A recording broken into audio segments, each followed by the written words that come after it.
বন্ধুরা চলো আজকে পকোড়া ভাজবো। আর কিসের পকোড়া ভাজবো বলো তো? পাঠার মাথা আছে না, মাথায় ঘিলুর পকোড়া ভাজবো। তো চলো আমি এখানে কি কি রেডি করেছি তোমাদেরকে দেখিয়ে দিই। তোমরা দেখতে পাচ্ছ? লাইটে গান নিশ্চয়ই দেখতে পাচ্ছ না? তো দাঁড়াও, ক্যামেরাটা একটু ক্লোজ করে তোমাদেরকে দেখাচ্ছি। দাঁড়াও, দেখতে পাচ্ছ বন্ধুরা? এই যে মাথায় ঘিলু আছে, রসুন কুচি আছে, লঙ্কা কুচি আছে, এর মধ্যে আদা কুচি আছে, বেশ কিছুটা পেঁয়াজ কুচি নিয়ে নিয়েছি। আর এখানে দেখো আছে ধনিয়া পাতা কুচি। শীতের সিজন, ধনিয়া পাতা দেবো না তা কি হতে পারে? আর এখানে দেখো আমি বেটে নিয়েছি কি বলো তো, এখানে চাল আর ডাল ভিজিয়ে রেখেছিলাম, তো সেটা পেস্ট করে নিয়ে নিয়েছি। তো এগুলাই দিয়ে আজকে চলো পকোড়া ভাজবো। তো কীভাবে ভাজছি দেখে নাও একবার, চলো। তো এখানে সব কিছু আছে, তার মধ্যে দিয়ে দিই আমি পরিমাণ মতো লবণ। লবণ দিয়ে দিলাম পরিমাণ মতো, তারপর দিয়ে দেবো পরিমাণ মতো হলুদ। এবার দিয়ে দিলাম পরিমাণ মতো হলুদ, আর লঙ্কা কুচি বেশ কিছুটা দিয়েছি, লঙ্কা কুচি। আর এখানে দেখো ধনিয়া পাতা কুচি, তো এটাও বেশ কিছুটা দিয়েছি। আর আমার না ধনিয়া পাতা খেতে খুবই পছন্দ, খুবই ভালো লাগে। এই সিজনটা না, শীতের সিজনটা কিন্তু অন্যরকমই না, সেটা ধনিয়া পাতার সেন্টটাও কিন্তু খুব সুন্দর। কিন্তু অন্য সিজনে এখন তো 12 মাসেই সব কিছু পাওয়া যায়, কিন্তু সিজন বাই জিনিস কিন্তু পাই, এটা জাস্ট ওয়াও। এখন ধনিয়া পাতা দেওয়ার পরে এটা দিয়ে দিই। তো এটা আমার যতটুকু পরিমাণ মতো লাগবে ততটুকু দেবে। তো অনেক তোমাদের বেসন থাকলে বেসনও দিয়ে দিবে, তো বেসন ছিল না, তার সাথে ডাল দিয়ে দিয়েছি। আর আমি একটু পকোড়া টকোড়া মুচমুচা ভালো পাই। হ্যাঁ, কর্নফ্লাওয়ার ছিল, ডাল দিয়েছি আর চাল দিয়েছি না, সেটাতেই হয়ে যাবে। এবার এটা খুব ভালো করে, খুব সুন্দর ভালোবাসার হাত দিয়ে মেখে নেব। ভালোবাসার হাত দিয়ে যদি না মাখানো হয় না, সেটা টেস্টও উঠে না, কি বলো বন্ধুরা? তো এটা খুব ভালো করে এবার চেকিয়ে চেকিয়ে চেকিয়ে চেকিয়ে মেখে নেব। আমি মাথায় গিলুটা আছে না, এটা কুচি কুচি কুচি কুচি কুচি কুচি কেটে নিয়েছি। কি করতে আছিস এখানে?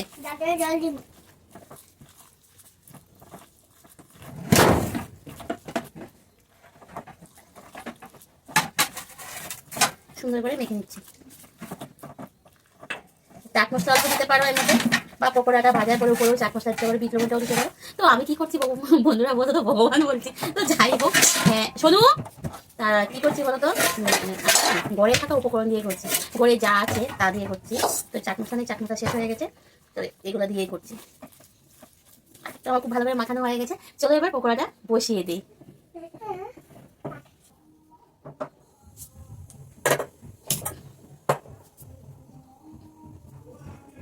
কড়াইটা বসিয়ে দিলাম, তেলটা গরম হোক। তারপরে এখানে দেখো আমার সবকিছু রেডি করে নিয়েছি, খুব ভালো করে ভালোবাসার হাত দিয়ে এরকম এরকম এরকম এরকম করে খুব ভালো করে মেখে নিয়েছি। তেলটা গরম হলে আমি টুস টুস করে পকোড়াগুলো ছেড়ে দেবো। তো চলো পকোড়াগুলো ভেজে নিই। একটা করে এখানে পকোড়া শেপ করে ছেড়ে দেবো।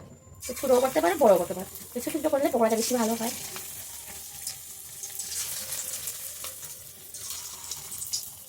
এবার আমি কী দিয়েছি বলে তো, পেঁয়াজ কুচি দিয়েছি, রসুন কুচি দিয়েছি, আদা কুচি দিয়েছি, লঙ্কা কুচি দিয়েছি, তারপর আর কি দিলাম, ধনিয়া কুচি, ধনিয়া পাতা কুচি। আর দিয়েছি বলো তো কি কি, কে বলতে পারবে? ভালোবাসার হাত দিয়ে মেখেছি। লবণ দিয়েছি, হলুদ দিয়েছি, একদম ঘরে থাকা উপকরণ দিয়েই বানাচ্ছি। এবার আস্তা দিয়ে দিই। বেশি গরম আঁচের মধ্যেও না পকোড়াটা, মানে তেলটা অনেক আগে গরম বসিয়েছিলাম, গরম হয়ে গেছে, তার জন্য একটু আস্তে কমে দিলাম। বেশি গরম আঁচ থাকলে আবার কি হয়, উপর দিকটা হয়ে যায়, বার দিকটা ভালোভাবে হয় না, লাল লাল হয়ে যায়।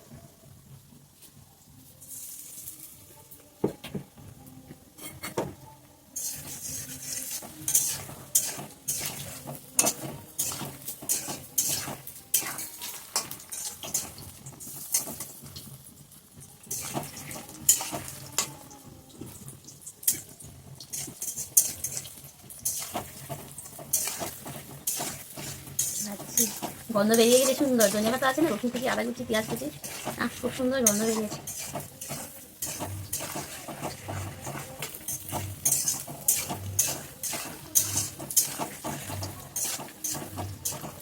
শীতের দিন মানেই হলো সন্ধ্যা হলে এখানে একটা কিছু খাবার না বলো। গরমের দিন তো গরম লাগে, গরম লাগে, গরম গরম গরম বলে শেষ, খাওয়া দাওয়া কি শুধু জল জল জল। আর সেটা খাবার, খালি খাবার। কি কোথায় কই আছে সব নিয়ে আসো, খাই রে, শান্তি আছে না, গরম নাই না, ঠান্ডা আছে, বাস করে খাই খাই। আর গরম দিনে ইচ্ছা হয় না কিছু বানাই খাই, বাবা গরমেই রান্না আছে না, কি আর খাবো। আগে দিন তো আসাই যায় না।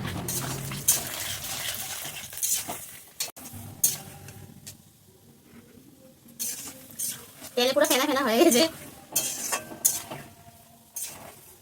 আগে মুচমুচা করে ভেজে নেবো।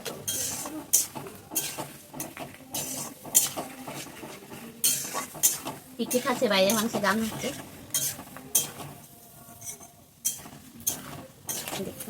ফেনাতে না তেলটা পুরো ফেনা ফেনা হয়েছে, কিছু বোঝা যাচ্ছে না কালার আসছে কি না আসছে। দেখতে হবে না কালারটা আসছে কি না আসছে, আরে গন্ধ শুনতে হবে না, কালারটাও দেখতে হবে।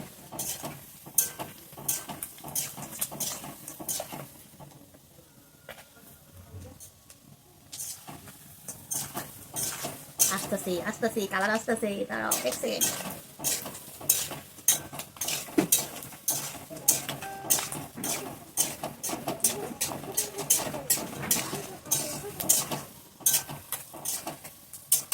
এসে গেছে, চলো এবার নামিয়ে নেই।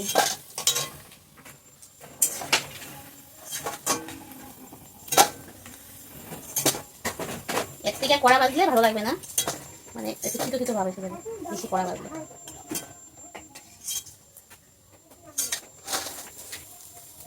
চলো সবগুলো ভেজে নিয়ে আসি। সব পকোড়া ভাজা হয়ে গেছে, সব বলতে কি একটু রেখে দিয়েছি, পরে ভাজবো, কারণ ওর পাপা পরে আসবে, তার জন্য গরম গরম ভেজে দেবো আর আমরা খাবো। তো একটু ভেজে নিয়েছি, ও এখন নাই না, ও আসলে পর ওকে গরম গরম ভেজে দেবো, আমরা একটুকুই হয়ে যাবে আমাদের। পকোড়া কিন্তু গরম গরম খেতে ভালো লাগে। এখন এর সাথে আমরা কী দিয়ে খাবো বলো তো? ধনিয়া পাতা চাটনি বানাবো, এখন লেবু দিয়ে টক টক করে চাটনি বানাবো আর সেটা দিয়ে খাবো। তো একদম কমপ্লিট হয়ে গেছে, তোমাদেরকে দেখাচ্ছি। ধরো এই দেখো, তোমাদের কাছে কেমন লেগেছে? যদি ভালো লাগে লাইক করবে, কমেন্ট করবে, শেয়ার করবে। টাটা।